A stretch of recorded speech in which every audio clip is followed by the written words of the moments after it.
না জ্ঞানী ভক্ত ছিলেন রায় রামানন্দ বাবা, যিনি কোনোদিন তিলক পরে নাই, মালা পরে নাই, ধুতি পরে নাই, পাঞ্জাবি পরে নাই, সুট ভুট টাই পরেছে, কোনোদিন তিলক করে নাই বাবা। কিন্তু আমরা গৌরের ভক্তের লিস্টে যদি যাই তাহলে রায় রামানন্দকে 1 নম্বরে পাই বাবা। লোক দেখানো সাধু সেজে কোনো লাভ নাই। একজন তিলক পরেছে তাই দেখে আমাকে তিলক ধারণ করতে হবে, তিলকের মর্ম বুঝলাম না, জানলাম না। একজন মালা দিয়েছে, মোটা মোটা মালা নিয়ে সাধুগিরি দেখাচ্ছে, ওই লোক দেখানো আমিও বড় বড় মোটা মোটা মালা নিলাম, সাধুগিরি করলাম, হরিবল হরিবল। না, হবে না। মহাজন বলেছে আগে সাধু হও, সাধু সেজো না। তাই যারা জ্ঞানী ভক্ত তারা আগে সাধু হয়, সাধু সাজে না। সত্য ত্রেতা দাপর কলি 4 যুগের কথা সবাই বলি, তো একটু ত্রেতা যুগ থেকে একটু আলোচনা তুলে ধরবো।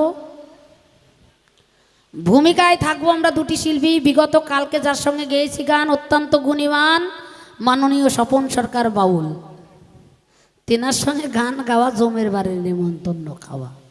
হ্যাঁ, তো আজকেও তার সঙ্গে গান, আমার জীবন ধন্য তার সঙ্গে গান গাইতে পেরে। তো সেই ত্রেতা যুগে থেকে যে আলোচনা তুলে ধরবো, ভূমিকায় হলো 2টি ভক্ত। অর্থাৎ আজকে আমরা কেউ ভগবান নয়, কেউ ছেলেও নয়, কেউ মাও নয়, কেউ স্ত্রীও নয়, কেউ স্বামীও নয়, কেউ নারীও নয়, কেউ পুরুষও নয়, অর্থাৎ উভয়ে দুজনেই ভক্ত। ওমা, ত্রেতা যুগে ভগবান রামচন্দ্রের পরম ভক্ত কে ছিল? পরম ভক্ত কে ছিল? হনুমান। বাহ, তাহলে আর একজন কিন্তু ভক্ত ছিল। সেই ভক্তটা কে? একদিকে অঞ্জনা পুত্র হনুমান, আর অপর পাশে ছিলেন কে? বিশ্বশ্রবা মুনির পুত্র, যার নাম বিভীষণ। কি বিভীষণের নাম শোনেন নাই আপনারা? তাহলে বিভীষণ, বিভীষণ কে? যিনি লঙ্কার অধিপতি রাবণ, রাবণেরই কনিষ্ঠ ভাই, তার নাম হয় বিভীষণ। তাহলে আজকে এই মঞ্চে আমরা 2 জনেই ভক্ত হয়ে, ভক্ত তো আর হইতে পারিনি বা হবই না জীবনে, একটু সেই ভক্তের উকিল হয়ে কার কি দোষ আর কার কতটা গুণ সেটাই তুলে ধরবো এই ধর্মসভা পড়ে। তো আমার বিপক্ষের ভাবক যিনি অত্যন্ত জ্ঞানী গুণী স্বপন সরকার, তার নাম শুনি এই ধর্মসভা পড়ে তার নাম রাখবো রাম ভক্ত হনুমান। বুঝতেই পারছেন, আমি যতই বলি যে একজন বিভীষণ একজন হনুমান, তো যে হনুমান তাকে কিন্তু একটু মানাতে হয়, চেহারার দিকে একটু মানাতে হয়। তো ওনাকে হনুমান হলে কিন্তু মানাবে ভালো, তো ওনাকে হনুমানের জায়গায় রেখে, হনুমান, উনি হলেন হনুমান আর আমি বাবা বিভীষণ নয়। স্বার্থে যদি এইটুকু আঘাত পড়ে, কত চেল্লাচেল্লি, কত কান্দাকাটি, কত হই হুল্লোড় করি। আর যিনি পরম ভক্ত ছিলেন বিভীষণ, সে প্রভুর চরণ পাবার জন্য ওই স্বর্ণলঙ্ক পরিত্যাগ করে, নিজের সহোদর ভাইকে পরিত্যাগ করে, পিতা মাতা সকলকে পরিত্যাগ করে রামের শ্রীচরণ ধরে। আমি কি পারবো? না, সম্ভব নয়। শুধু একটু তার উকিল হয়ে তারই কথাগুলো আমি তুলে ধরবো এই ধর্মসভা। তো সেদিকে যাব। আজকের বিপক্ষের ভাবক যিনি, তাকে হনুমানের জায়গায় রেখে দিয়ে আমি বিভীষণের উকিল হয়ে মঞ্চে দাঁড়িয়ে একটু সুরছন্দ ধরে তুলি, আস্তে আস্তে মনের কথা যাব বলি। ও আমি বিভীষণ হয়ে আসরে গো, দাঁড়াই কবির কল্পনা,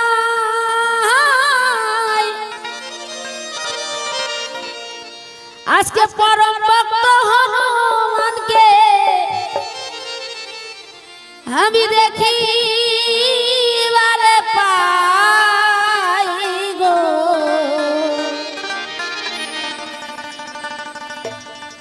বিভীষণ হয়ে আসরে গো, জয় জয় রাম সীতা বিমানন্দে, হরি বল হরি বল হরি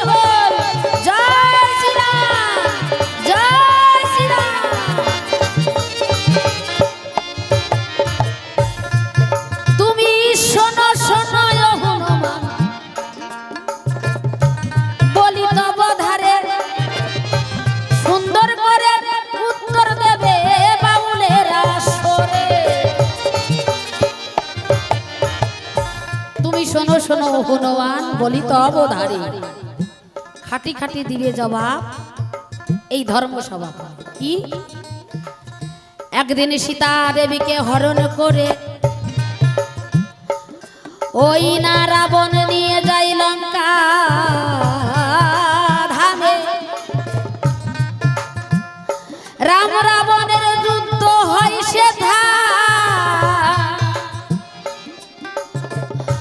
আবার যুদ্ধ যখন শেষ হলো রাম লক্ষ্মণ সীতা সবাই মিলে ভালো অযোধ্যাতে ফিরে যেতে চায়। হরিবল হরিবল হরিবল হরিবল। যুদ্ধ সমাপ্ত হলো, রাক্ষসকুল মুক্তি পেল। লঙ্কায় কিন্তু কার কেউ নেই। তো যখন রাম লক্ষ্মণ হনুমান অযোধ্যায় চলে যাবে, রথে নিয়ে এসেছে, রথে চড়ে চলে যাবে, পাশে কেউ নেই। কে আছে? রাবণের স্ত্রী যিনি, যার নাম মন্দাধরী। এক পাশে মন্দাধরী, আর এক পাশে বিভীষণের স্ত্রী যিনি, যার নাম সরমা সুন্দরী, সে আছে। আর এক পাশে বিভীষণ, আর দাঁড়িয়ে আছে রাম ও সীতা লক্ষ্মণ। রাম সীতার পদ ধরে ওই হনুমান যে রয়ে, এত প্রেম ভক্তি দেখে সীতা মনে ভাবিল কি হায়।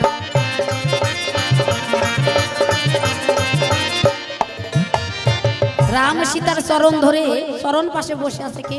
হনুমান। সীতা মা মনে মনে ভাবলে, আমাকে যখন অশোক কাননে রেখেছিল রাবণ, সকলের মুখে শুনতে পেয়েছি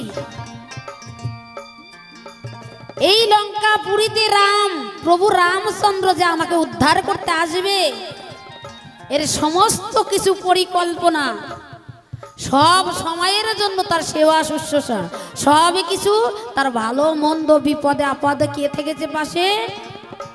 না ভক্ত হনুমান। কতই না কষ্ট করেছে হনুমান। লক্ষণ যখন শক্তি শেলে পড়ে, ওই হনুমান যায় বায়ু ভরে, ওই গন্ধবর পর্বত থেকে আর বিশল্য করলির শিকড়ে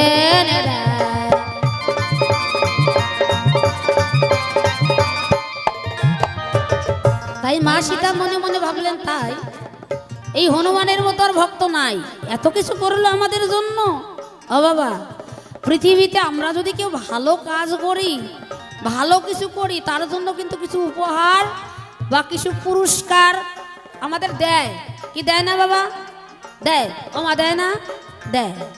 তো মা সীতা মনে মনে ভেবে কি করলেন, তার গলায় যে একটা অমূল্য রত্ন মুক্তোর মালা ছিল, সেই মুক্তোর হারটা খুলে হনুমানের হাতে দিয়ে বললেন, বাবা হনু, তোকে আমি এই মুক্তোর হারটা দিলাম, আজ হইতে তুই তোর গলে নিয়ে থাকবি। ওমা কি করলো জানেন? মুক্তোর হারটা দেওয়ার সঙ্গে সঙ্গে হনুমান কি করছে, এইভাবে কানের সাথে বাজাচ্ছে, কানের সাথে বাজাচ্ছে, বাজেই আবার কি মনে হলো, নাকে আবার শুনছে। এদিকে কিন্তু তাকিয়ে তাকিয়ে দেখছে লক্ষণ ঠাকুর। নাকে নিয়ে যখন শুকলো, তারপরে আবার কি করছে বাবা, দাঁতে কাটছে, একটা করে পুঁতি দাঁতে কেটে চিবিয়ে চিবিয়ে থু থু করে মাটিতে ফেলে দিচ্ছে। কি গো মা, রাগ হবে না? রাগ হবে না? সঙ্গে সঙ্গে ঠাকুর বলল, হনুমান, তোমার এত বড় স্পর্ধা, আমার মা সীতা তোমাকে একটু অমূল্য রত্ন ধন দিল, তুমি তা একবার গলে দিয়েও দেখলে না, দেওয়ার সঙ্গে সঙ্গে কানের সাথে বাজাচ্ছ, ব্যাপারটা কি? বলে, কানের সাথে বাজিয়ে দেখলাম এই মুক্তোর হারের মধ্যে রাম গুণগান গায় কিনা। যদি রাম গুণগান গায় তাহলে আমি গলে নিয়ে থাকবো, রাম নাম শ্রবণ করব। কিন্তু দেখি না, রাম নাম গায় না। তবু মালাটা আমি ফেলে দিচ্ছি না। তারপর নাকে দিয়ে শুকে দেখলাম যে এর মধ্যে যদি কোনো সুঘ্রাণ বা সুগন্ধ থাকে আমি প্রভুর চরণে অর্পণ করে দেব, কিন্তু তাও পেলাম না। তারপর আমি দাঁতে কেটে দেখলাম যদি সুস্বাদু হয় তাহলে আমার প্রভু রামচন্দ্রের আমি সেবায় দেব। দেখি এতে কোনো সুঘ্রাণ নেই, রাম নাম নেই, সুস্বাদ নেই। এই মুক্তোর হার আমার কাছে 2 পয়সার মূল্য নাই।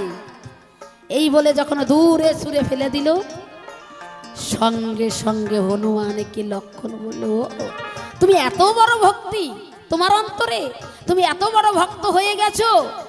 এর জন্যই বলেছিলাম বাদরের গলায় মুক্তোর মালা দিতে হয় না। বাদর কখনো মূল্যায়ন করতে পারে না মুক্তোর কতটা দাম। আসলে তো তুমি জাতিতেই বাদর, বনের পশু। ওমা, আমরা যেই যেই জাত হোক না কেন, যদি কেউ জাত তুলে কথা বলে হৃদয়ের মধ্যে যে বড় যন্ত্রণা লাগে। যাহা মাত্র বলল যে বাদরের গলায় মুক্তোর মালা, বনের একজন পশু, সঙ্গে সঙ্গে হনুমান নয়নের জলে ভেসে গিয়ে বলছে, ঠাকুর লক্ষণ, আমি পশুকুলে জন্ম নিয়েছি বলে তাই কি ভগবান রামচন্দ্রকে ভালোবাসার অধিকার আমার নেই? আমি কি ভালোবাসতে পারি না প্রভুকে? তুমি কি জানো ঠাকুর, প্রভু রাম বিহনে আমার আর কিছু ধ্যান নেই। আমি যে বড় ভালোবাসি। আমি যদি পশুকুলেও জন্ম নিয়ে থাকি তবু তো আমি দয়ালেরই সৃষ্টি। আমি তো একা হইনি পশুকুলে জন্ম, সে আমাকে পাঠিয়েছে, তাই আমি পশুকুলে জন্ম নিতে পেরেছি। ও, তুমি এত ভালোবাসো, তাহলে বলো তো তোমার রাম কোথায় আছে? বলে, কেন, আমার এই বক্ষস্থলে আছে। তাই একটু দেখাও তো তোমার রামকে। আহারে ভক্তি, ভক্তির দ্বারেই তো বাধা থাকে সাই। সঙ্গে সঙ্গে হনুমান তার 2 হস্ত দ্বারা এই বক্ষখানা ছিঁড়ে, এই ছিঁড়ে যখন দর্শন করালেন, দেখতে পাই এই বক্ষস্থলে যুগলে রাম সীতার মূর্তি। জয় জয় রাম সীতা প্রেমানন্দ, একবার হরিবল হরিবল। সঙ্গে সঙ্গে লক্ষণে লুটিয়ে পড়লো, ভাই, ও ভাই, আমি তোকে বুঝতে পারিনি ভাই। তুই একজন বনের পশু হয়ে তোর হৃদয়ে এত ভক্তি, এত প্রেম, তুই যা পেরেছিস আমি তা পারিনি। সারা জীবন আমি দাদার দাসত্ব করলাম, কিন্তু আমার হৃদয়ের মধ্যে আমি সীতা মা, প্রভু রামচন্দ্রের যুগল মূর্তি আমি ধরে রাখতে পারিনি ভাই। এই রূপ দেখে তখন বিভীষণ জিজ্ঞাসা করল, এই জায়গায় থেকে জিজ্ঞাসা, বিভীষণে গিয়ে বলছে কাকে? হনুমানকে। হনু, তুমি বলো না ভাই, কোন ভক্তিতে, কোন প্রেমের দ্বারায় তুমি শয়ন যুগল রাম সীতার যুগল মূর্তি বক্ষে করলে ধারণ? একবার একটু বলো না ভাই, এই রাম সীতা ধারণ করতে কেমন ভক্তির প্রয়োজন? এই কথা যখন বলল, বলার সঙ্গে সঙ্গে হনুমান কি করলেন না, লিঙ্গ দর্শন করালেন। আচ্ছা, এতক্ষণ তো হনুমানের ভক্তি ছিল, ভালো ছিল। এইবারে কি হলো, যখন লক্ষণ বলল তুমি সব দেখিয়ে দিলে, আর আমি যখন জিজ্ঞাসা করলাম ভাই কেমন ভক্তির দ্বারায় তুমি রাম সীতার যুগল মূর্তি বক্ষে ধারণ করলে, কি করলো না, আমাকে নিম্ন লিঙ্গ দর্শন করালো। আমি বললাম, ভাই তুই কি করলি? আমি তো তোর কাছে এটা জানতে চাইনি, তুই কেন এহেন কর্ম করলি, আমি তোর কাছে জানতে চাই,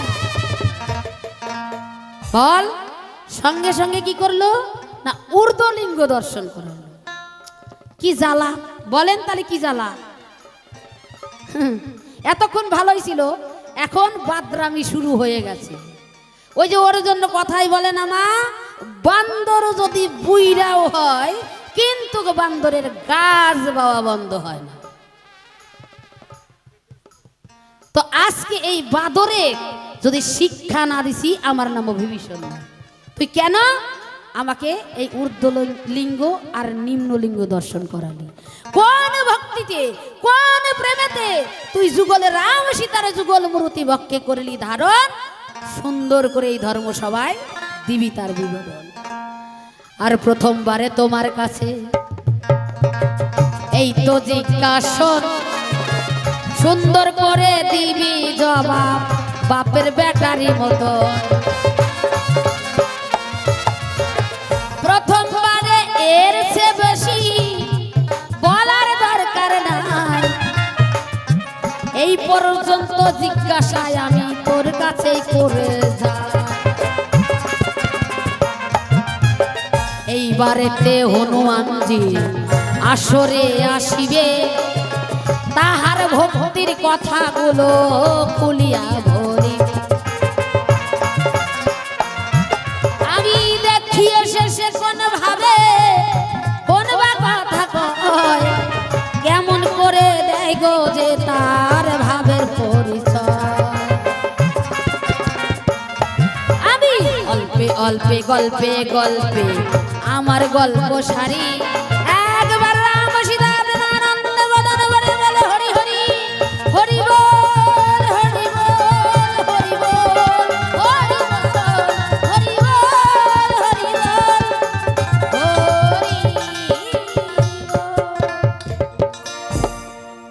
একটা কথা আমি না বলে পারছি না, এখানকার মায়েরা যে এত ভক্তিমতী।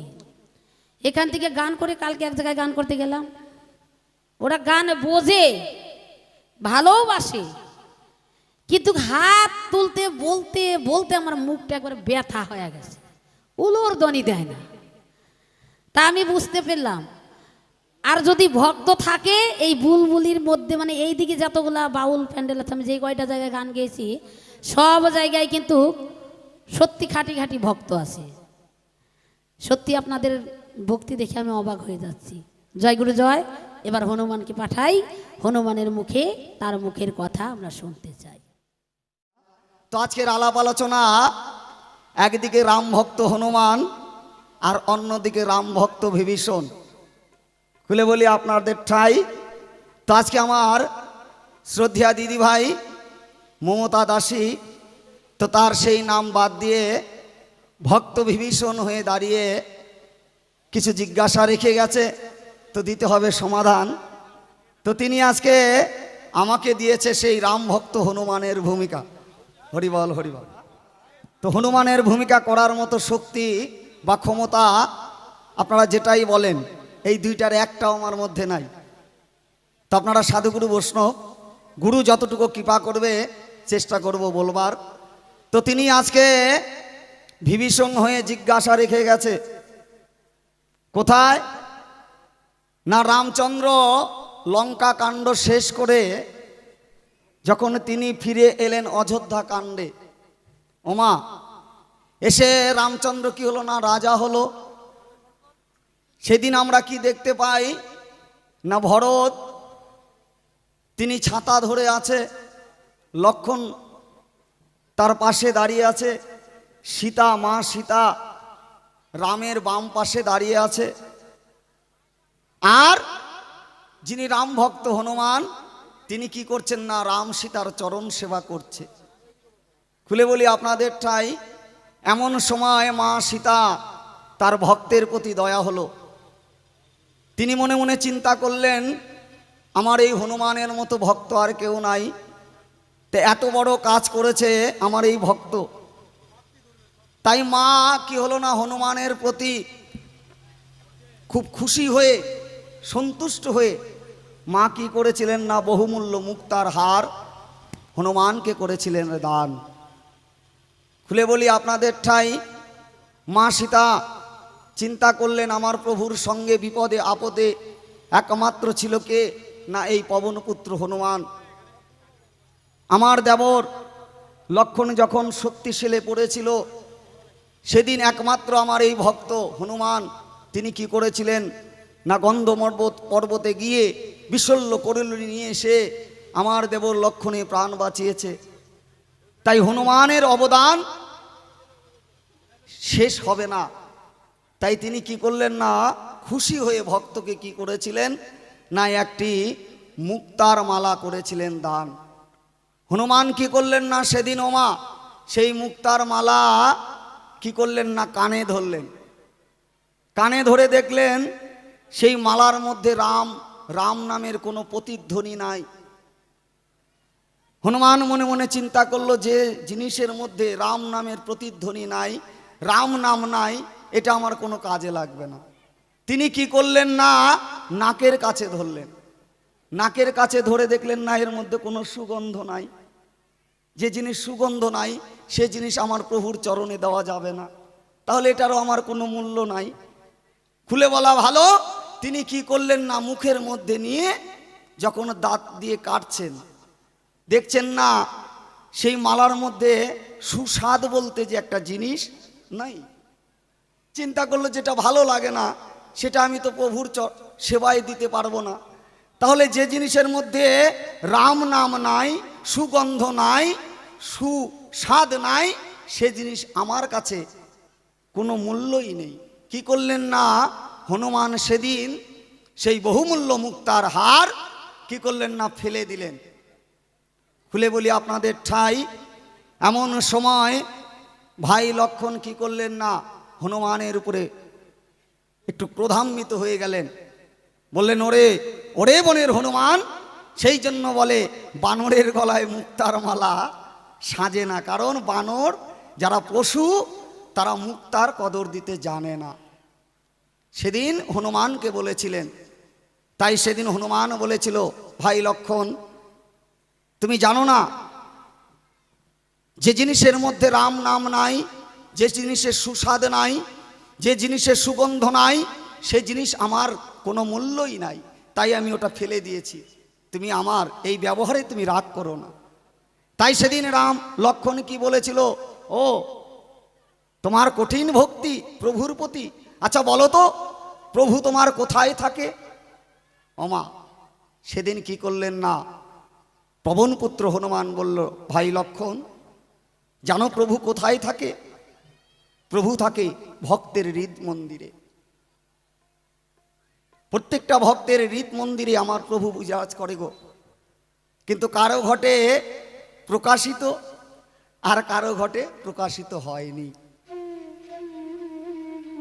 কি মা, কৃষ্ণ কৃপা জগৎময়। আপনি মন্দিরে গিয়ে ভগবানকে খুঁজবেন, কৃষ্ণকে খুঁজবেন, সেই মন্দিরে পাবেন মাটির মূর্তি। মাটির মূর্তি কোনো কথা বলে না মা, ওইখানে আমার কৃষ্ণ বিরাজ করে না। আপনি মসজিদে যাবেন, আল্লাহকে খুঁজবেন, আল্লাহ মসজিদে পাবেন না। আপনি গডকে খুঁজবেন গির্জায় গিয়ে, না পাবেন না। আল্লাহ ভগবান গড কখনো মন্দিরে থাকে না মা, তিনি থাকে কোথায় না ভক্তের হৃদ মন্দিরে। তাই সেদিন লক্ষণ বলেছিল, ওরে বনের পশু তোর এত ভক্তি, আচ্ছা দেখা তো তোর হৃদ মন্দিরে কোথায় তোর প্রভুকে রেখেছিস। সঙ্গে সঙ্গে হনুমান আর করে নাই দেরি, তার হাতের দ্বারায় সঙ্গে সঙ্গে বুক চিরে সীতারামকে দেখিয়েছিল। তাই দেখে বিভীষণ তিনি জিজ্ঞাসা করেছিল, তো আজকে সেখান থেকে কিছু কথা আজকে তুলে ধরেছে বিভীষণ, তো দিতে হবে তার সমাধান। বলেছে, ওরে হনু আমি তোর কাছে জানতে চাই, তুই কোন ভক্তির বলে, কোন সাধনার বলে তুই রাম সীতাকে তুই বক্ষে করলি ধারণ। ওমা বিভীষণ যখন এই কথা বলে, হনুমান কি করেছে না, সঙ্গে সঙ্গে বিভীষণকে নিম্ন লিঙ্গ করে দিয়েছে দর্শন। একটা মানুষের দুইটা করে লিঙ্গ হয় বাবা, একটা হচ্ছে নিম্ন লিঙ্গ আর একটা হচ্ছে ঊর্ধ্ব লিঙ্গ। তাই যখন হনুমানের কাছে জিজ্ঞাসা করে, ওরে হনু, খুলে বল আমার ধারে, তুই কোন ভক্তির বলে তোর প্রভু রাম সীতাকে বক্ষে করলি ধারণ। তাই সেদিন কি করেছে না, হনুমান সঙ্গে সঙ্গে তার নিম্নলিঙ্গ দেখিয়ে দিয়েছে বাবা। তো এইখানে করেছে জিজ্ঞাসা যে আমি তোর কাছে করলাম জিজ্ঞাসা, তুই কোন শক্তির বলে তোর প্রভুকে করেছিস বক্ষে ধারণ, আর তুই কি করলি না, আমাকে এই লিঙ্গ দেখালি, নিম্ন লিঙ্গ। এর কি কারণ আমি তোর কাছে জানতে চাই। ওমা বিভীষণ কি করলেন না, সঙ্গে সঙ্গে প্রভু রামচন্দ্রের কাছে গেলেন, গিয়ে বললেন, হে প্রভু, আমি হনুমানকে বলেছিলাম, ওরে হনু, তুই কোন শক্তির বলে তুই রাম সীতাকে বক্ষে করেছিস ধারণ। ও প্রভু জানো, ও তো বনের বানরও কিছু বোঝে না, আমাকে কি করেছে না, নিম্নলিঙ্গ করিয়েছে দর্শন। আচ্ছা এর কি কারণ? রামচন্দ্র প্রভু ডেকে বলে বিভীষণের ঠাই, ও বিভীষণ, এর উত্তর আমার কাছে নাই, তুমি যাও, তুমি ওই হনুমানের কাছে গিয়ে আবার করো জিজ্ঞাসা, দেখবে সে এই জিজ্ঞাসার জবাব দেবে। তাই দ্বিতীয়বারে যখন এসে বিভীষণ আবার হনুমানকে করে জিজ্ঞাসন, বল ওরে হনুমান, বল তুই কোন শক্তির বলে, কোন ভক্তির বলে রাম সীতাকে করেছিস বক্ষে ধারণ। সঙ্গে সঙ্গে কি করে না, ওমা হনুমান ঊর্ধ্বলিঙ্গ দর্শন করিয়েছে। তো আজকে জিজ্ঞাসা করে গেছে দান, তো দিতে হবে সমাধান। তো আসবো সেই জায়গায়, তো একটু সুর লাগাই, সুরে তালে ছন্দে। আজকে রাম ভক্ত বিভীষণ যা করেছে জিজ্ঞাসা করব খোলাসা, তো অবশ্যই বিভীষণের কাছে আমার কিছু জিজ্ঞাসা থাকবে বাবা। কি তো আজকে আমার বিপক্ষে যিনি বিভীষণ, এই বিভীষণকে বলা হয় ঘরের শত্রু। হরিবল হরিবল। তা আমি এই বিভীষণের কাছে জানতে চাই, ওমা এই বিভীষণ হচ্ছে রাক্ষস কুলের বংশধর। এর এক বোন আছে যার নাম সুর্বলখা। খুলে বলাই ভালো, কি করেছে ওমা না, রাবণ তার আদরের বোন সুর্বলখা ধুমধাম করে কি করেছে না, বিয়ে দিয়েছে। এইবার বাসর ঘরে যাবে, হ্যাঁ রাবণ তার বোনকে সাজিয়েছে, বাসর ঘরে যাবে। এইবার যখন বাসর ঘরে যাবে বাবা, সখীরা এসে বলছে, ওরে সখী, আজকে তোর বাসর ঘর, আনন্দের আর সীমা নাই, কিন্তু একটা কথা তোকে বলে রাখি, স্বামীকে কিন্তু সেবা করতে হয়। হ্যাঁ, এবার স্বামী সেবা করতে হয় কেমন করে, ওই সুর্বলখা জানে না। সখীদের ডেকে বলছে, সখী আচ্ছা স্বামী সেবা করতে হয় কোথা থেকে, পা থেকে না মাথা থেকে? কয় না, পায়ে থেকে সেবা করতে হয়। ওমা কি করেছে না, বাসর ঘরে ওই বাসর রাতে কি করেছে না, স্বামীকে খেয়ে ফেলেছে। তো সেই বংশে জন্ম হচ্ছেন এই বিভীষণ। তো আজকে তোমার কাছেও আমি করব জিজ্ঞাসা, খাঁটি খাঁটি জবাব চাই, জবাব দেবে এই ধর্মসভায়। একবার রাম সীতা প্রেমানন্দে বদন ভরে হরিবল হরিবল। জয় শ্রীরাম, জয় শ্রীরাম, জয় শ্রীরাম। এবার একটু সুর লাগাই, সুরে তালে ছন্দে সেই জিজ্ঞাসার জবাবের দিকে যেতে চাই।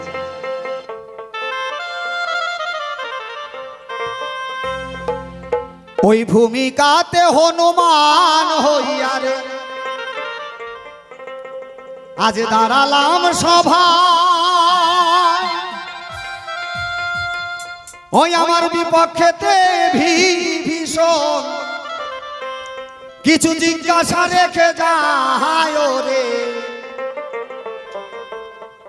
ভূমিকাতে হনুমান রে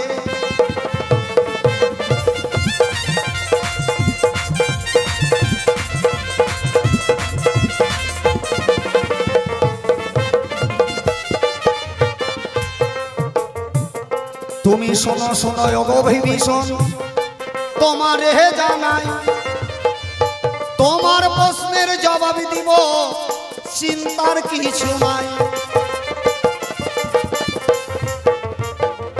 তোমাকে কেন ঘরের শত্রু বিভীষণ বলে আমি জানতে চাই, সুন্দরভাবে জবাবি দিবে তুমি এ ধর্ম সভায়।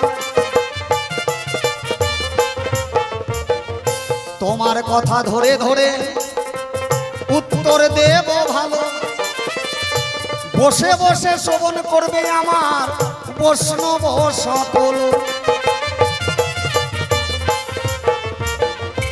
প্রথমবারে কেন নিম্নলিঙ্গ করালাম দর্শন, তোমায় বলতে চাই, ধৈর্য ধরে আমার কথা শোনো এ ধর্ম সভায়। এই হনুমান ছিলেন ওমা, তিনি ছিলেন পরম ব্রহ্মচারী। এই হনুমান তিনি সদা ব্রহ্মচারী ছিলেন। মহাজন বলেছে যে রক্ষা করে পিতৃধন সেই হচ্ছে বাপের বেটা বিচক্ষণ। কি বাবা? হ্যাঁ, একটা মানুষের দুইখানা লিঙ্গ থাকে, একটা নিম্নলিঙ্গ আর একটা হচ্ছে ঊর্ধ্বলিঙ্গ। ঊর্ধ্বলিঙ্গ কোনটা ওমা? না, এই যে জিহ্বা, এই জিহ্বাকে ঊর্ধ্বলিঙ্গ বলা হয়। যখন গুরুদেব আসে শিষ্যের ঘরে তখন কি করে না, শিষ্যের কর্ণজনী আর গুরুর জিহ্বালিঙ্গের দ্বারায় কি হয় না, কৃষ্ণ নামের বীজ যখন করে রোপণ, সেখান থেকে একটি ভক্তি নামের সন্তানের হয় উদ্দীপন। কি মা? আর এই ভক্তিতেই জীবের মুক্তি। তাই তো মহাজন বলেছে যে রক্ষা করে পিতৃধন সেই হচ্ছে বাপের বেটা বিচক্ষণ। আমাদের এই দেহখানা ওমা কয়তালা না? 7 তালা। কি 7 তালা এই দেহখানা, কথা মিথ্যা নয়। শোনো শোনো অভিভীষণ আমি তোমারে জানা। আপনি বাড়ি ধরেছেন, আপনার পরিকল্পনা আছে আমি 7 তালা করব, আপনার পরিকল্পনা আছে আমি 10 তালা করব। আচ্ছা, আপনি যদি 7 তালা একটা বিল্ডিং করেন তাহলে আপনার নিচের যে ভিতটা তৈরি করবেন ওইটা যদি মজবুত না হয়, আচ্ছা বলুন তো আপনার ওই 7 তালা বিল্ডিংটা থাকবে? কি থাকবে বাবা? আপনি মনে মনে করেছেন ভাবনা আমি একটা ঘর ধরেছি 10 তালা করব, তাহলে আপনার নিচের যে তালাটা, নিচের যে কাজটা, ওইটাকে আপনাকে শক্তি মজবুত বানাতে হবে। এছাড়া কি হবে না, আপনার ওই 10 তালা বিল্ডিং বাবা থাকবে না, পড়ে যাবে। তুমি শোনো শোনো যোগ বিভীষণ তোমারে জানাই, 7 তালায় এই মানব দেহ কথা মিথ্যা নয়।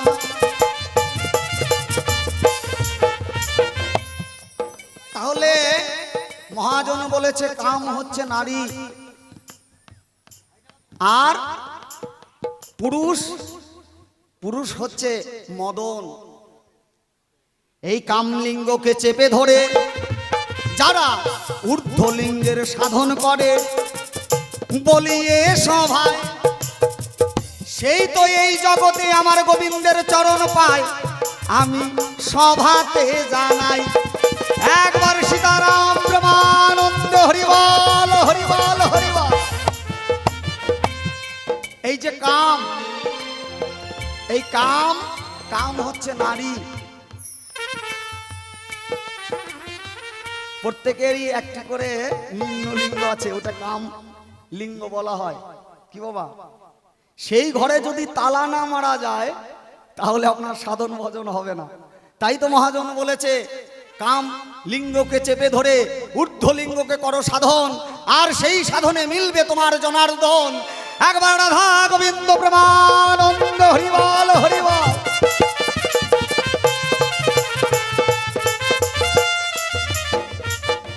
সেই কারণে নিম্নলিঙ্গ দেখো বিভীষণ করালাম দর্শন। এই তো তোমার কথার জবাব দিলাম গো এখন বিভীষণ তোমারে জানা।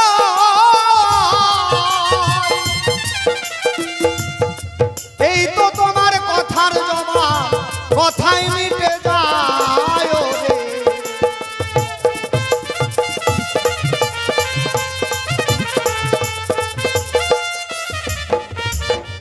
তাহলে তোমার প্রথম জিজ্ঞাসা কিঞ্চিত করলাম খুলাসা, কেন তোমাকে আমি প্রথম তোমাকে নিম্নলিঙ্গ করালাম দর্শন। তাহলে এই দেহ বাড়িটা ঠিক রাখতে গেলে বাবা আমাদের আগে কামের ঘরে তালা দিতে হবে। সাধন ভজন করতে গেলে যদি আপনি কামের ঘরে তালা না দিতে পারেন তাহলে আপনার সাধন ভজন হবে না। তুমি দ্বিতীয় প্রশ্নের জবাবে দিব শোনো দিহি আমন, শোনো শোনো ও বিভীষণ আমি বলিব এখন। দ্বিতীয়বারে যখন বিভীষণ জিজ্ঞাসা করে হনু দেখো উদ্ধলিঙ্গ করায় দর্শন বলি আসরের উপরে। এই ঊর্ধ্বলিঙ্গ দেখানোর কি কারণ ওমা? এই ঊর্ধ্বলিঙ্গের দ্বারায় সাধন ভজন সবকিছু হয়। আপনাকে গুরু মন্ত্র দিয়ে গেল, সেই মন্ত্র জপ করবেন। জপ করবেন না, কৃষ্ণ নাম করবেন। এতে কি হয় না, জিহ্বা প্রয়োজন হয়। কি হয় না? এই জিহ্বা ছাড়া আপনি কৃষ্ণ নাম করতে পারবেন না, গুরু নাম করতে পারবেন না।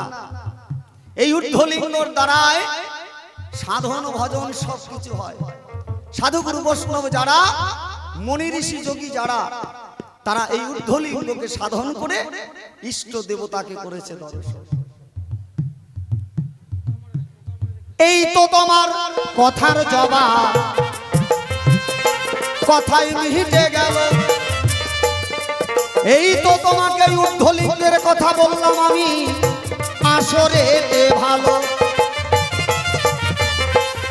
তাই এই ঊর্ধ্বলিঙ্গের দ্বারায় মানুষ সাধন ভজন সিদ্ধি করে বাবা। আপনি হা কৃষ্ণ বলে ডাকবেন, কিন্তু আপনাকে আগে নিচের তালা ঠিক রাখতে হবে।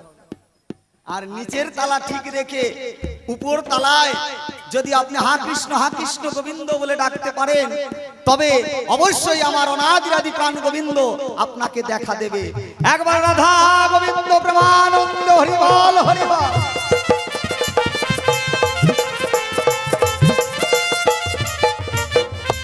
এই তো তোমার কথার জবাব কথাই মিটে গেল। শোনো শোনো ও বিভীষণ আমি তোমায় বলি ভালো।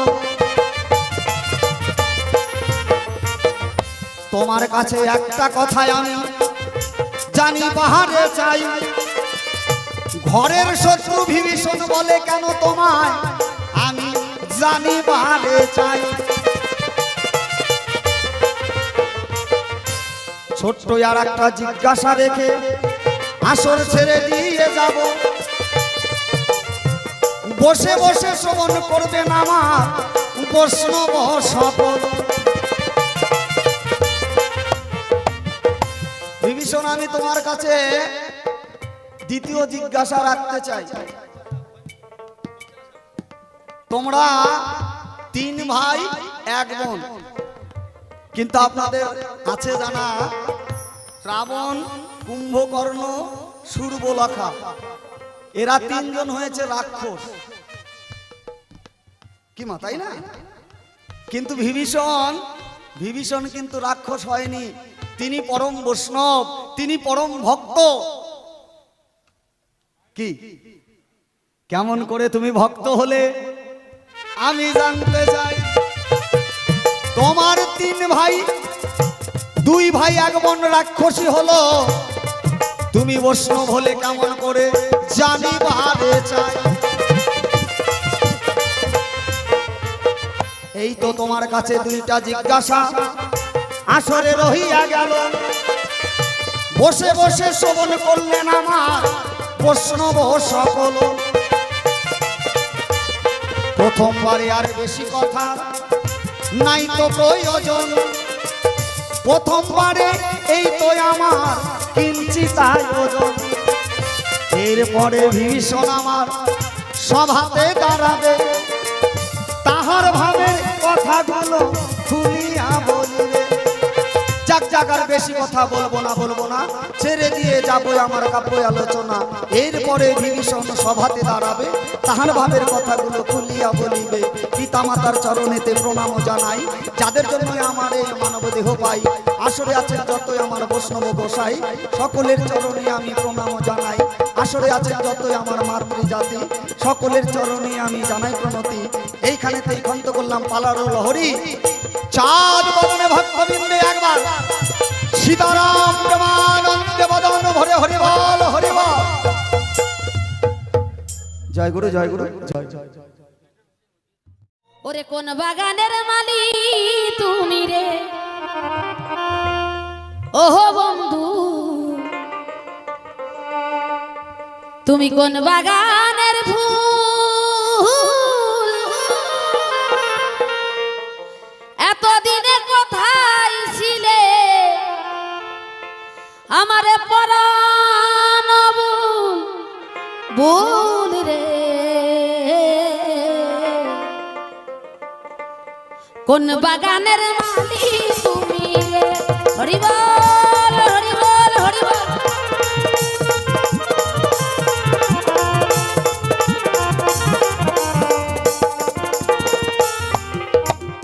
কোন বাগানের মালি তুমি রে ওহো বন্ধু, কোন বাগানের ফুল, এতদিনে কোথায় ছিলে পরাণের বুলবুল রে।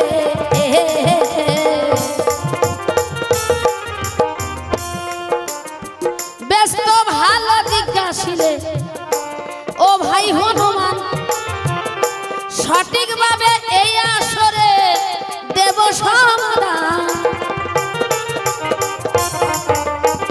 কি কারণে আমায় কেন ঘর শত্রু বিভীষণ বলে তাই, সেই কথা ভাই হনুমান জিজ্ঞাসা করে যা।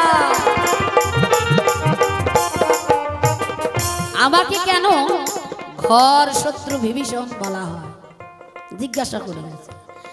জিজ্ঞাসা করে গেছে তোমরা ভাই বোন হলেন চারটা। কে? রাবণ, কুম্ভকর্ণ, শূর্পণখা। রাবণের হলো দস্যুবৃত্তি আচরণ। কুম্ভকর্ণ যিনি 6 মাস খায় আর 6 মাস ঘুমায়, আর যিনি শূর্পণখা সে নাকি বিয়ের রাতে তার স্বামীকে সেবা করে ফেলেছে। আর যিনি হলেন বিভীষণ সে হলো অতি ধর্মপরায়ণ। ইহার কি বা কারণ? তুমি সুন্দর করে সেই ধর্মসভায় দিবে তার বিবরণ। বাবা সুন্দর জিজ্ঞাসা, ব্যস্ত ভালো জিজ্ঞাসিলে ও হনুমান ভাই, তোমার জিজ্ঞাসার জবাব আমি দিয়ে যেতে চাই।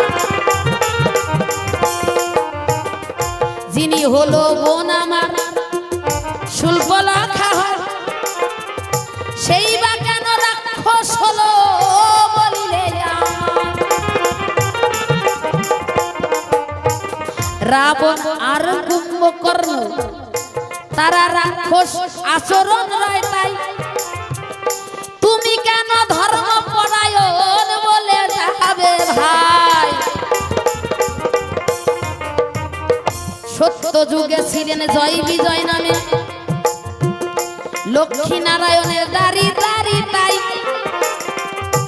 তারাই তো হলো রাবণ আর কুম্ভকর্ণ বলিলাম তোমায়।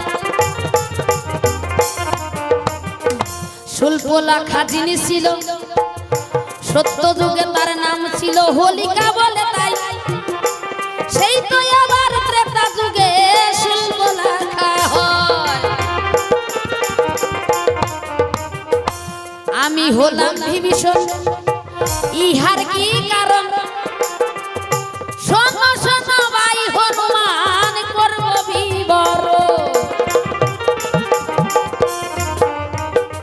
ভাই হনুমান জিজ্ঞাসা করে গেছে ঘর শত্রু বিভীষণ। বাবা, ঘরের শত্রু হয় এটা তো ঠিক নয়, তাই না?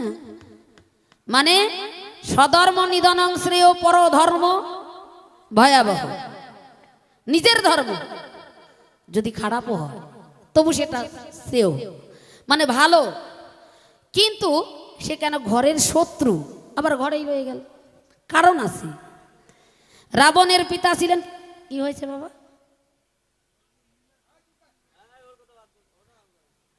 রাবণের পিতা ছিলেন যার নাম বিশ্বশ্রবা মণি, সে একজন মণি ব্রাহ্মণ। তার স্ত্রী ছিলেন কি একজন রাক্ষসী যার নাম নিকষা। তো নিকষার গর্ভে যে জন্ম নিল তিনটা সন্তান, তিনটাই রাক্ষস হলো।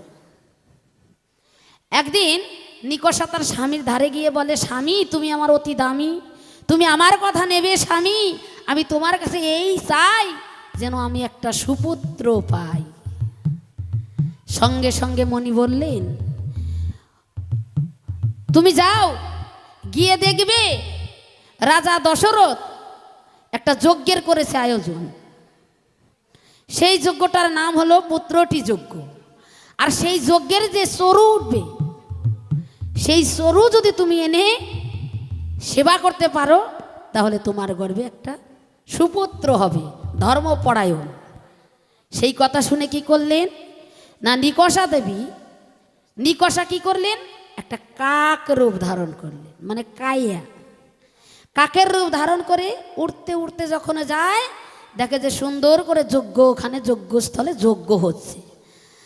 তো সেই যজ্ঞে যখন যজ্ঞের চরু উঠলেন, সেই প্রথম চরুটা সে কাক হয়ে মুখে করে নিয়ে উড়তে উড়তে চলে আসলেন। পারবে কেউ তার সাথে? যখন উড়তে উড়তে চলে আসলেন, আসার পর সেই যজ্ঞের চরু খেয়ে তার গর্ভে যে সন্তান হলো সেই হয় বিভীষণ। আর পরে যে যজ্ঞের যেই ফল ছিল সেই ফল রাজা কি করলো না, 3 রানীর মধ্যে যিনি বড় রানী যার নাম কৌশল্যা দেবী, কৌশল্যার হাতে নিয়ে যখন দিল, কৌশল্যা আর কৈকেয়ী দুজনে ভাগ করে নিল। ভাগ করে নেওয়ার সঙ্গে সঙ্গে সুমিত্রা গিয়ে বলে, দিদি তোমাদের সন্তান হবে আর আমার কি সন্তান হবে না, আমায় একটু দাও। তখন ওই যে ভাগ করে নিল তার মধ্যে থেকে ভাগ করে এক ভাগ দিল কে, কৌশল্যা দেবী সুমিত্রাকে, আর এক ভাগ দিল কে, কৈকেয়ী দেবী। তাহলে কৌশল্যার গর্ভে যিনি জন্ম নিলেন তার নাম হলো রাম, প্রভু রামচন্দ্র। আর যিনি কৈকেয়ীর গর্ভে জন্ম নিলেন তার নাম হলো ভরত। আর সুমিত্রা দেবীর গর্ভে যে জন্ম নিল তার নাম হলো লক্ষণ এবং শত্রুঘ্ন। তাহলে আপনারা আবার বিচার করুন, বিভীষণ কি পর কেউ? রাম লক্ষণের পর? আইন অনুসারে রাবণের কেউ নয় বিভীষণ, রাবণের কেউ নয়। কারণ যেই যজ্ঞের চরু থেকে প্রভু রামচন্দ্র ভরত লক্ষণ শত্রুঘ্নের জন্ম, সেই যজ্ঞের চরু থেকে বিভীষণের জন্ম। তাহলে সেই ঘরের শত্রু তো বলাই যায়, সেই শত্রুটা তো লঙ্কায় এসে থেকেছে, কে না বিভীষণ। এই কারণে ঘর শত্রু বিভীষণ বলে যে সবাই তোর কাছে ও হনুমান ভাই জবাব হয়ে যায়। তারপরে দেহে গিয়ে আমি রাবণের দ্বারে বলি তাই, রামের সীতা রামকে দিয়ে ধরি রামের পায়। বিভীষণ গিয়ে রাবণকে বলছে, দাদা আমি সবার মুখে শুনতে পাই প্রভু রামচন্দ্রের স্ত্রী যিনি সীতা হরণ হয়ে গিয়েছে, সীতা নাকি লঙ্কায় আছে, সীতাকে নাকি তুমি নিজেই হরণ করেছো। তাই দাদা তোমাকে বলি, যদি তুমি হরণ করে থাকো, রামের সীতারামকে দিয়ে ধরি রামের শ্রী চরণ, তবু রামের বাণে যেন মোদের হয় না মরণ। সেই কথা শুনিয়া রাবণ কি করিল হায়, পদাঘাত করিয়া বিভীষণকে ওই লঙ্কা থেকে বিতাড়িত করে দেয়। এই কারণে ঘর শত্রু বিভীষণ বলে যে সবাই, তোমার যাহা জিজ্ঞাসা ছিল জবাব হয়ে যায়। এইবারেতে তোমার কাছে জানবো আরো ভালো, সুন্দর করে ভাই হনুমান তুমি এসে খুলে খুলেই বলো। ও হনুমান, তুমি নিজেই বলে গেছো তোমার হাত ব্রহ্ম, তোমার পাও ব্রহ্ম, তোমার দুই নয়ন ব্রহ্ম, তোমার দুই কর্ণ ব্রহ্ম, তোমার বদন ব্রহ্ম, তোমার লিঙ্গ ব্রহ্ম, তুমি নাকি পরম ব্রহ্মচারী। আমি তো দেখি তুমি ব্রহ্মচারী নয়, তুমি হলে ব্রহ্মচারী। আচ্ছা বাবা, যার ব্রহ্মত্ব ঠিক আছে তার কি কখনো সন্তান হয়? কি না মিথ্যে কথা? যে একজন সাধু, যে একজন পরম ব্রহ্মচারী, ব্রহ্ম ক্ষয় না করলে সন্তান হবে না, গ্যারেন্টি, এটা ওয়ারেন্টি নয়। কিন্তু আমরা শাস্ত্রে দেখতে পাই হনুমানের নাকি একটা সন্তান হয়। স্বামী স্ত্রী এক মন তবেই হয় একটা সন্তানের দর্শন। ওরে হনুমান ভাই, আমি তোর কাছে জানতে চাই কেমন করে তোর সন্তানের জন্ম হলো, তুই বলবি এই ধর্মসভায়। খুব ভালো, মাছ খায় না সাধু, মাংস খায় না সাধু, ডিম খায় না সাধু, কিন্তু তার থেকে বেশি কিছু খায়া বসে আছে। হ্যাঁ, ব্রহ্মচারী নয়, ব্রহ্মচারী। ও হলো ব্রহ্মচারী। এই মুরব্বী বারবার এরকম করেন কে? অশান্তির ট্যাবলেট। এই যে আমরা যখন কথা বলি আমাদের গানগুলা কিন্তু মুখস্থ, কথাগুলা কিন্তু মুখস্থ না। আগেই বলেছি আমি পড়াশোনা জানি না, এখন তাও খিচুড়ি টিচুড়ি দেয়, আগে দিলে তাও চাইতাম খিচুড়ি খাওয়ার লোভে, ওইটাও তো দিত না। আর যাবো কি, যাই নাই। এমনিতে মাসে শোনা শোনা কথাগুলো বলি, তার মধ্যে সে মাথা মটকা গরম করে দিচ্ছে, অশান্তি। তাহলে তুই খাটি খাটি জবাব দিবি, তোর সন্তান হলো কেমন করে ভাই। আর একটা কথা মনে পড়েছে, তোমার হাত ব্রহ্ম, হাত ব্রহ্ম না? কি সুন্দর কথা।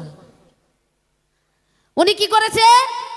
ওনার বলে হাত ব্রহ্ম, কিন্তু কি করেছে যিনি রাবণ, রাবণের স্ত্রী যার নাম মন্দাধরী, তার কথা একটু প্রকাশ করি। তার স্তনে গিয়ে কিন্তু হাত দিয়েছিল কে? এই আজকের ব্রহ্মচারী। একটু ভালো করে বলে যাবি ভাই, কেন তুই এই কর্ম করলি, আমি তোর কাছে জানতে চাই। জয় গুরু, জয় গুরু, জয় গুরু। তাই শুনলাম বিভীষণের গান এবং কথা। তো আমার যা ছিল জিজ্ঞাসা, জবাবের রাখে নাই অভাব। খুলে বলি আপনাদের ঠাঁই, বিভীষণ কিছু জিজ্ঞাসা রেখে গেছে, দিতে হবে তার সমাধান। জিজ্ঞাসা রেখে যায়, তুমি নাকি সদা ব্রহ্মচারী, তোমার কাছে আমি জানতে চাই, তুমি ব্রহ্মচারী হয়ে তুমি আজীবন বিবাহ করলে না, কিন্তু তোমার একটা সন্তান আছে, সন্তান হলো কি করে? হরিবল হরিবল। আপনারা জানেন পবনপুত্র হনুমান যিনি, তিনি জীবনে বিবাহ করেনি বাবা। তাহলে বিবাহ না করলে তার সন্তানাদি হয়? কিন্তু বলে গেছে এই ধর্মসভায় না হনুমানের নাকি একটি সন্তান আছে। বলে গেছে তুমি ব্রহ্মচারী না ব্রহ্মের অত্যাচারী। হরিবল হরিবল। তো দিতে হবে সমাধান। তাই হনুমানের সন্তান হলো কি করে, এই হনুমানের সন্তানের কি বা নাম, তো দিতে হবে তার সমাধান। তার প্রথম জিজ্ঞাসা করে গেছে দান, তো দিতে হবে সমাধান। দ্বিতীয় জিজ্ঞাসা করেছে, ভালো বসে বসে শ্রবণ করেছেন আমার সাধুগুরু বৈষ্ণব।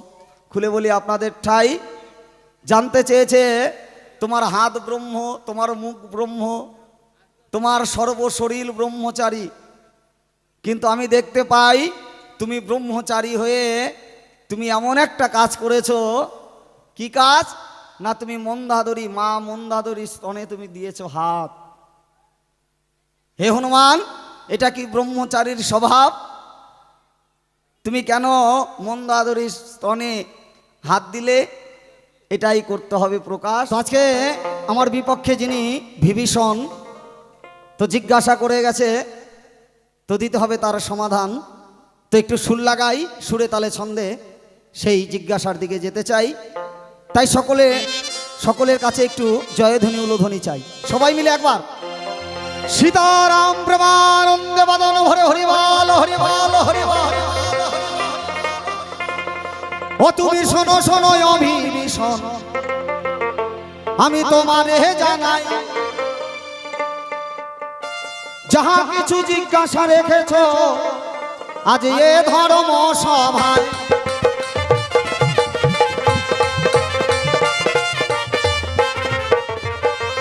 তোমার কথা ধরে ধরে জবাব দিব ভালো, বসে বসে শ্রবণ করবে না মা বৈষ্ণব শপথ।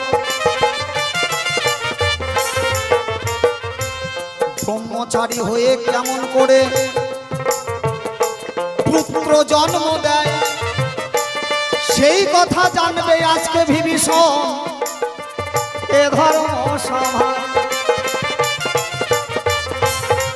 বলেছে হনুমান, তুমি নাকি ব্রহ্মচারী, তাহলে তুমি জীবনে কোনো নারী করো নাই বিবাহ, তাহলে তুমি বিবাহ করো নাই, তুমি ব্রহ্মচারী, কিন্তু তোমার সন্তান হলো কি করে? সীতা সন্ধানে যেদিন হনুমান দেখো লঙ্কায় গিয়েছিল ভাই, মধ্য সমুদ্রে কি কাণ্ড ঘটে আমি সভাতে জানাই। যখন সীতাকে হরণ করে নিয়ে যায় রাবণ, কি হলো না, সীতার সন্ধান দিলেন জটায়ু। তাই জটায়ুর কাছে সন্ধান পেয়ে কি হলো না, সেই লঙ্কায় ছুটলেন হনুমান মা সীতার সন্ধান আনার জন্য। মাঝ সমুদ্রে কি হলো না, সিংহিকা নামে এক রাক্ষসী দেখো সমুদ্রের মধ্যে রয়। শোনো শোনো অভিভীষণ, আমি তোমারে জানাই, এই সিংহিকা প্রজাপতি ব্রহ্মার সাধনা করে বর নিয়েছিল ভালো, সেই কথাটা বলবো আমি আসরেতে ভালো। এই সিংহিকা প্রজাপতি ব্রহ্মার কাছ থেকে বর নিয়েছিলেন কি না, তার সামনে যে আসবে সেই হচ্ছে তার ভোজনের পাত্র হবে, তার সামনে থেকে কেউ ফিরে যেতে পারবে না, যেই আসবে সেই হচ্ছে তার ভোজনের পাত্র হবে।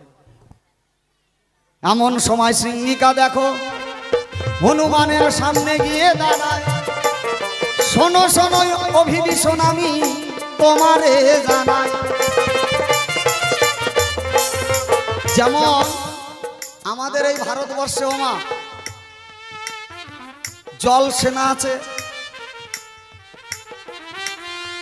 বায়ু সেনা আছে, আছে না? বায়ুসেনা নাই, তারা আকাশে উড়ে যুদ্ধ করে বাবা।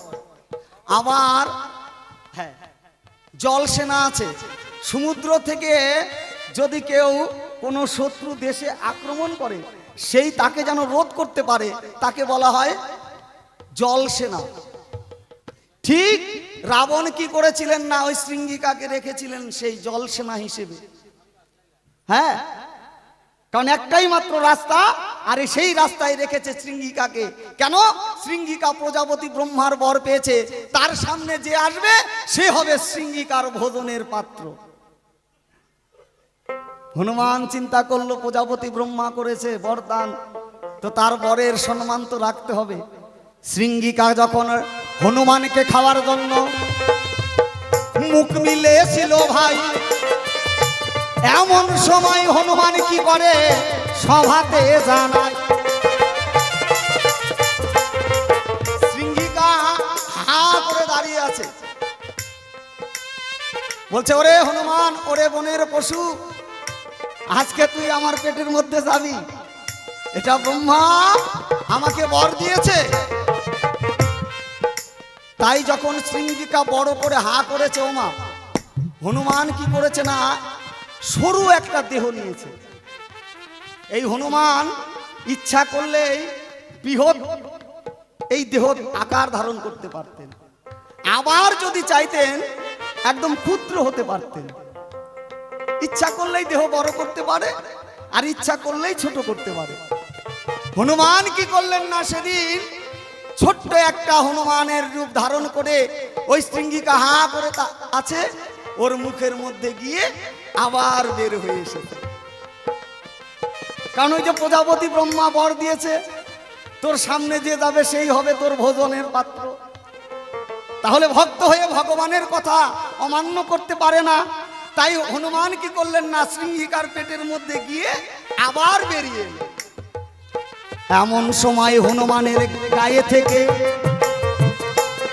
এক ফোঁটা ঘাম পড়েছিল ভাই,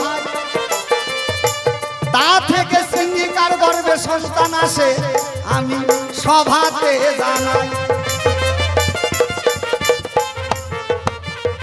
সেই সন্তানের নাম মগধধ্বজ, কথা মিথ্যা নয়। এই তো তোমার কথার জবাব, কথাই মিটে যায়। ওই যে পেটের মধ্যে গেছে আবার এসেছে, এই আসা যাওয়া করতে হনুমানের গায়ে থেকে এক ফোঁটা ঘাম, ওই ঘাম পড়েছিল ওই শৃঙ্গিকার পেটের মধ্যে বাবা। আর সেই দিন শৃঙ্গিকা ছিল রজবতী। কি হলো না, সেই ঘাম থেকে একটি সন্তান জন্ম নিয়েছিল, যার নাম মকরধ্বজ। তিনি কোথায় তার বাস না, তার বাস ছিল পাতালে। মহিরাবণ যেখানে থাকতেন, তার বাস সেই দ্বারের দাঁড়ি ছিল মকরধ্বজ। এই তো তোমার কথার জবাব, কথাই মিটে গেল। পরবর্তীর জিজ্ঞাসার আমি উত্তর দিব ভালো।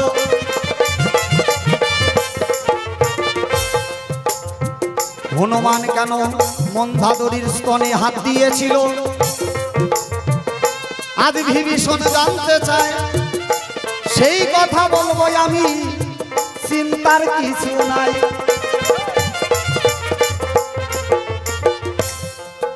মেঘনাথের বানে যেদিন লক্ষণ শক্তি শেলে পড়ে গো, সভাতে জানাই। লক্ষণকে বাঁচাতে রাম কেঁদে কেঁদে বাকুল বলিয়ে সভায়। রাবণের পুত্র মেঘনাথ, কেউ বলে ইন্দ্রজিৎ। ইন্দ্রজিৎ বলা হয় কেন না, এই মেঘনাথ ইন্দ্রকে জয় করেছিলেন। ইন্দ্রকে যুদ্ধে পরাজিত করে তিনি নাম নিয়েছিলেন ইন্দ্রজিৎ। সেই ইন্দ্রজিতের হাতে কি হলো না, লক্ষণ শক্তিশালী পড়লেন। রামচন্দ্র ভাই হারানোর বেদনায় কেঁদে কেঁদে পাগল। এমন সময় কি হলো না, সুসেন বৌদ্ধের কথা তাদের স্মরণ হলো, যে একমাত্র এই সুসেন বৌদ্ধ যদি আসে, ভাই লক্ষণের প্রাণ বাঁচবে।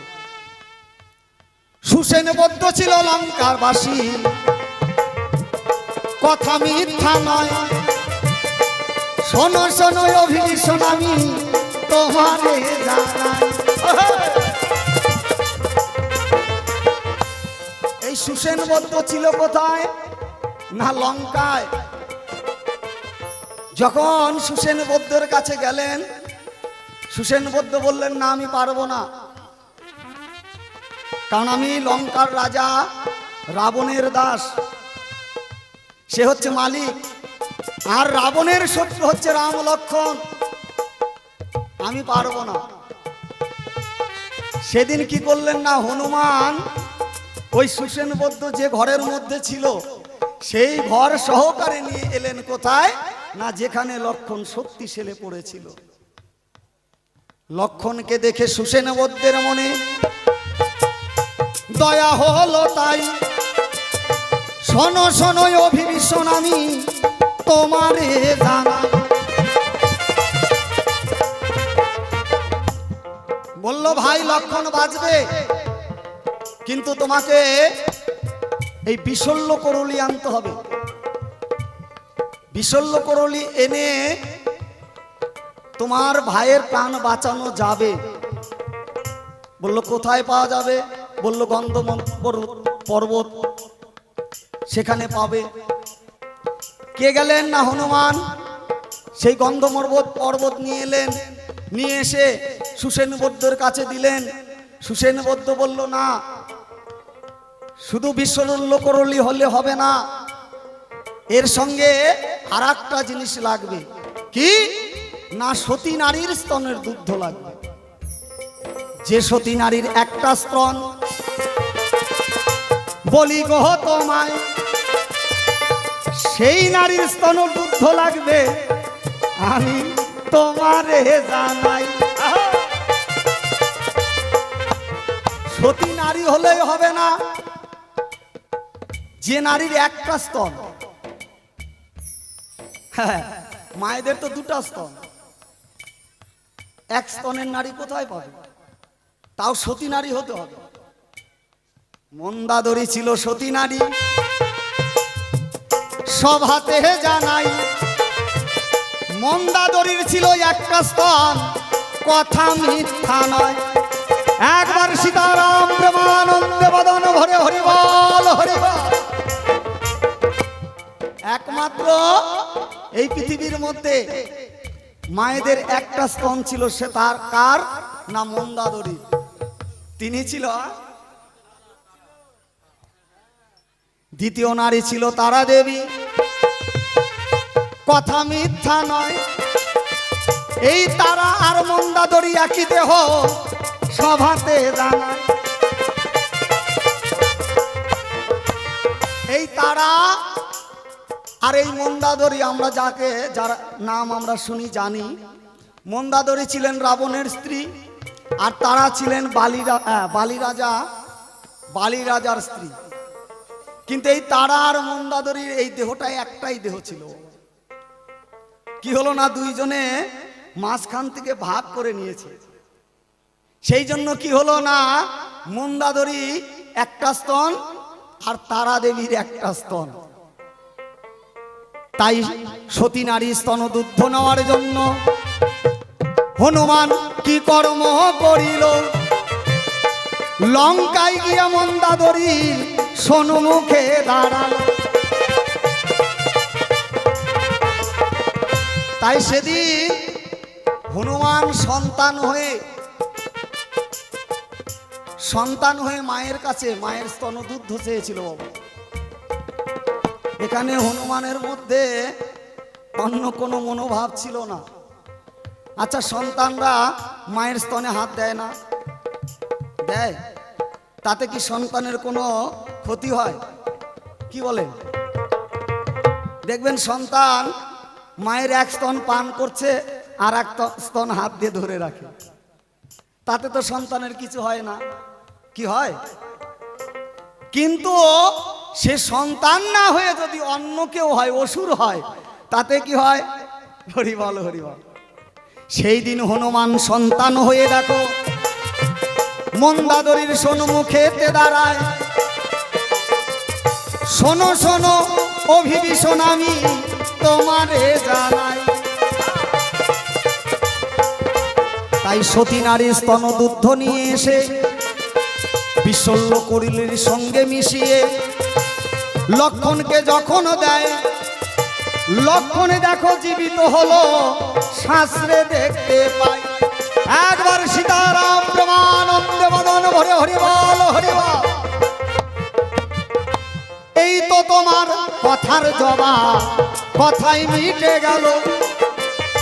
শোনো শোনো অভিভীষণ আমি তোমায় বলি ভালো। এসো এসো অভিভীষণ, এসো দ্বন্দ্ব মোহনায়, এইবার আমরা দুইজন মিলে মিলন গীতি গাই। এইবার আমরা একদিকে বিভীষণ, অন্যদিকে হনুমান, এই পালাটি আমরা সেই মিলনের দিকে হ্যালো, যেতে চাই। তাই ছোট্ট করে একটু মুক্তর্জার দিকে গিয়ে সেই পালাটির মিলনের দিকে যাব। তো জয় গুরু জয়।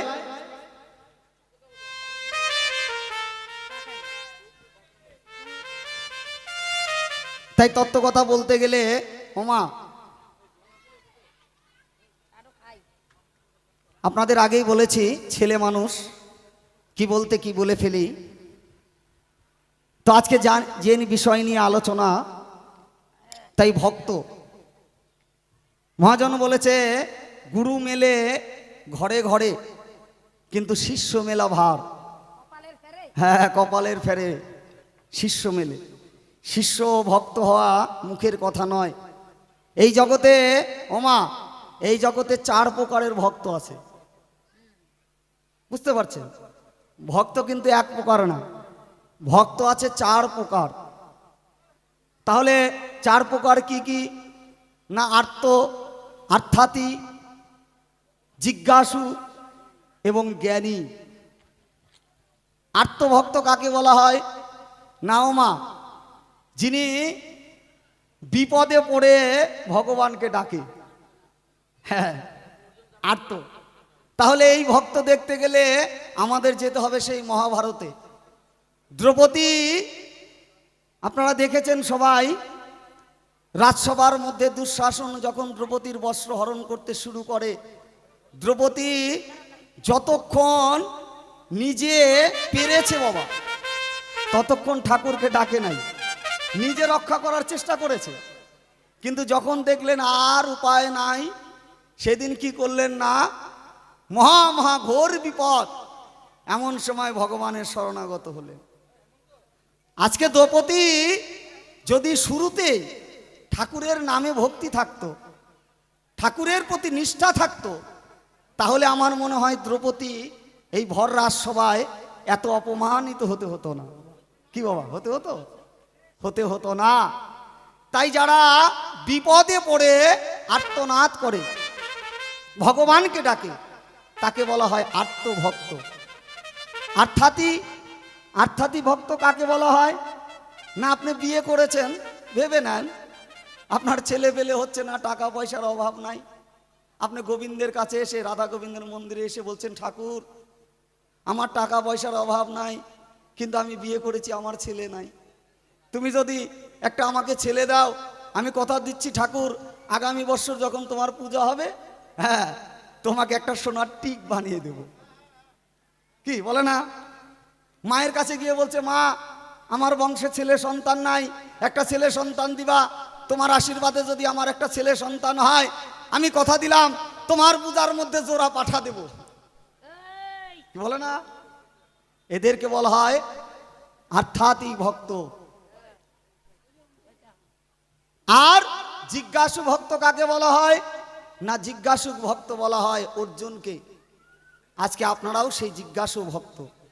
আপনারা ঈশ্বরের বিষয়ে কিছু জানার বাসনা, ঈশ্বরের নামের, ঈশ্বরের লীলা কিছু আপনারা জ্ঞাত হবেন, তাই আপনাদের বাড়ি ঘর ছেড়ে দিয়ে আপনারা এই নববা মধুর বৃন্দাবন ধামে বসে আছেন। যেমন ছিল অর্জুন, তাই অনাদিরাদি প্রাণ গোবিন্দ যিনি সৃষ্টির স্রষ্টা, তিনি এসে নিজে অর্জুনের সারথি হয়েছিল বাবা। হরিবল হরিবল। একে বলা হয় জিজ্ঞাসুক ভক্ত। আর জ্ঞানী ভক্ত কে ছিলেন?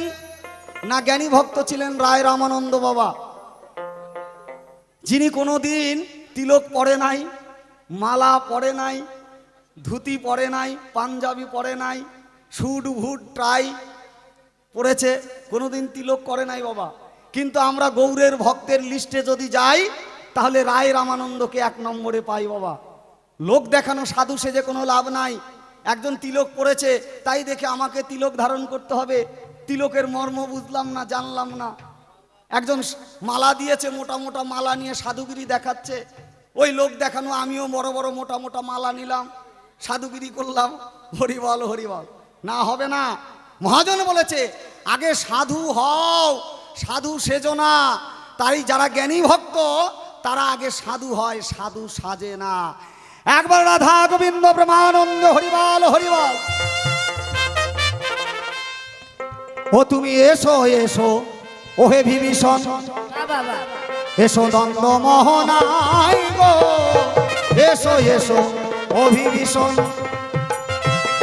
এইবার আমরা দুইজনে মিলে, এইবার আমরা দুজন মিলে মিলন গীতি গাইব। এসো এসো হনুমান দ্বন্দ্ব মোহনাই গো, এসো এসো হনুমান। তোমার যা জিজ্ঞাসা ছিল বলো বলো। জবাব হইয়া গেল। বসে বসে শ্রবণ করলো আমার বৈষ্ণব সকল। বাবা দেখতে দেখতে আমাদের হাতের আর সময় বেশি নাই। শোনো শোনো ও বিভীষণ আমি তোমারে জান। বলো বলো। তুমি বললে ভালো তত্ত্ব কথা, আমার জুড়াইলো মনের ব্যথা। তুমি আরো কিছু বলবে যদি, আরো কিছু বলবে যদি, এ ধর্ম সভাই গো, এসো এসো হনুমান দ্বন্দ্ব মোহনাই গো, এসো এসো হনুমান। আবার আমার মনে আসে জানা, আচ্ছা বুঝি তথ্য জানো তুমি 16 আনা।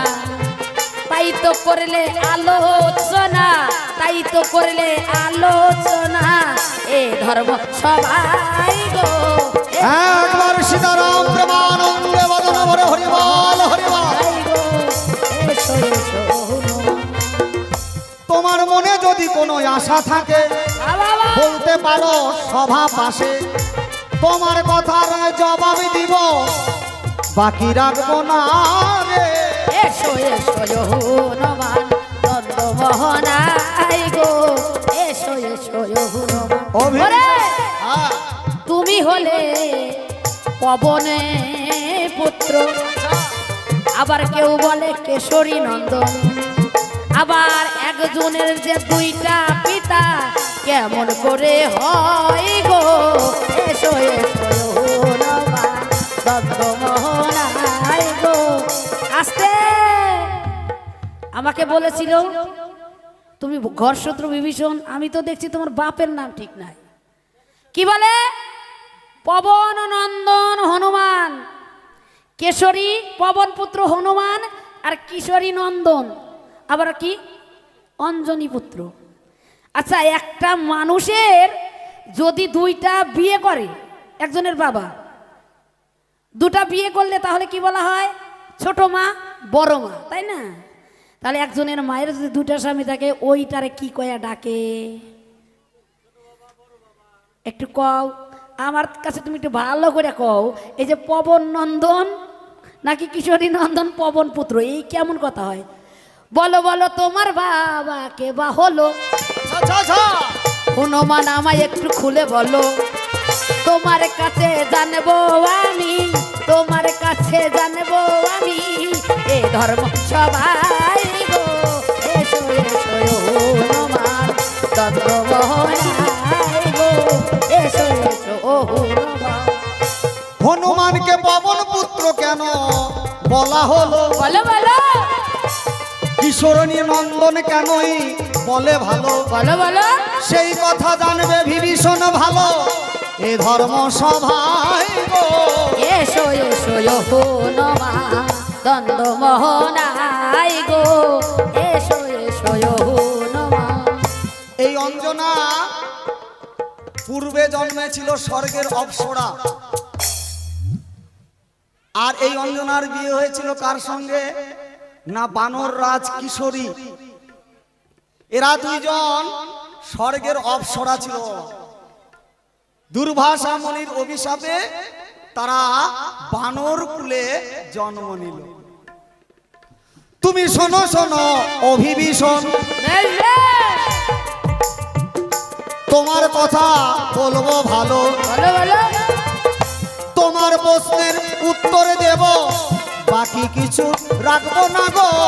এসো এসো হনুমান চন্দ্রমোহনাই গো, এসো এসো হনুমান। তাহলে এই অঞ্জনার স্ত্রী স্বামী ছিল না কিশোরী? বানরদের রাজা কিশোরী রাজা, তাহলে কিশোরীর সঙ্গে বিয়ে হয়েছিল, তাই হনুমানকে কিশোরী নন্দন বলে।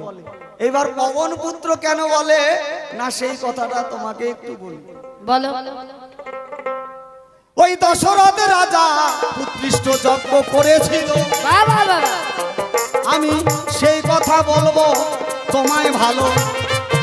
সেই যজ্ঞের চুরু চুরি করে নিয়ে দিল অঞ্জনার হাতে। এসো এসো হনুমান চন্দ্রমোহনাই গো, এসো এসো হনুমান। রাজা দশরথ উৎকৃষ্ট যজ্ঞ করেছিল বাবা। এইবার এই অঞ্জনা ছিল পবনের পরম ভক্ত। খুলে বলি আপনাদেরটাই, পবন কি করলেন না, ওই যে উৎকৃষ্ট যজ্ঞ করেছিল দশরথ, সেই যজ্ঞের চড়ু কি করলেন না পবন তিনি নিয়ে কোথায় গেলেন না, তার ভক্ত অঞ্জনার কাছে। অঞ্জনার হাতে সেই চুরু দিল, আহা, সেই চুরু খেয়ে অন্তঃসত্ত্বা হলো। বেশ বেশ। শোনো শোনো অভিবিষণ তোমারে জানাই গো। এসো এসো হনুমান চন্দ্রমোহনাই গো, এসো এসো হনুমান। সেই কারণে জগতে পবন পুত্র বলে। বাবা বাবা এই তো তোমার কথা বললাম এই সভা তলে, বাবা বাবা। বসে বসে শ্রবণ করলো ভালো ভক্তগণ হাই গো। এসো এসো হনুমান চন্দ্রমোহনাই গো, এসো এসো। আমি তোমার কথা শুনিতে পাই, আচ্ছা আমরা দুজন হলাম যে ভাই, তাই তো আমরা রাম গুণ গান গাই, তাই তো রামের গুণ গান গাই এই জগৎ সবাই। জয় শ্রীরাম, জয় জয় জয় সীতারাম প্রমানন্দে হরিবল হরিবল। এইখানে বিভীষণ আর হনুমান মিলন হলো।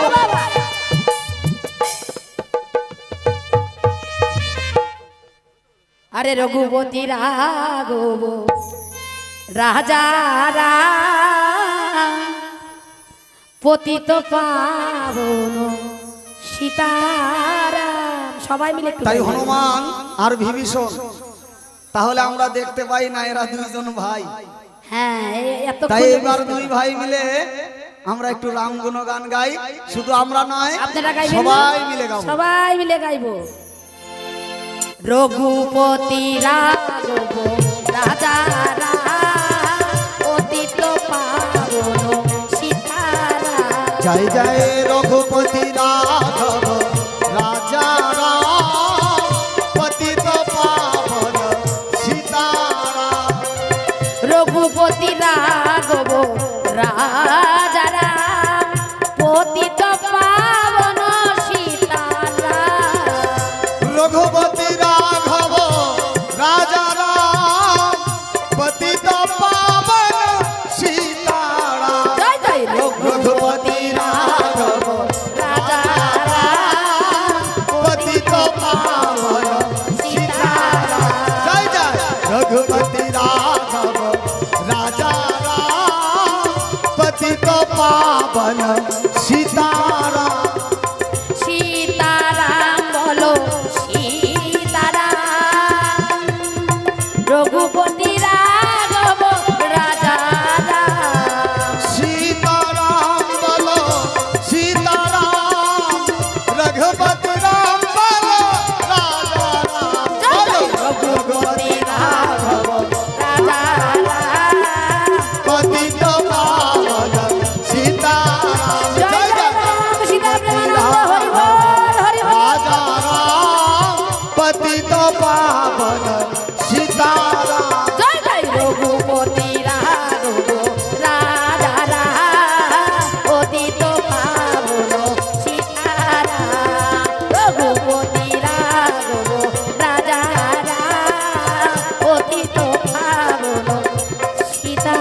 একবার সীতারাম প্রেমানন্দে বদন ভরে হরিবল হরিবল হরিবল হরিবল।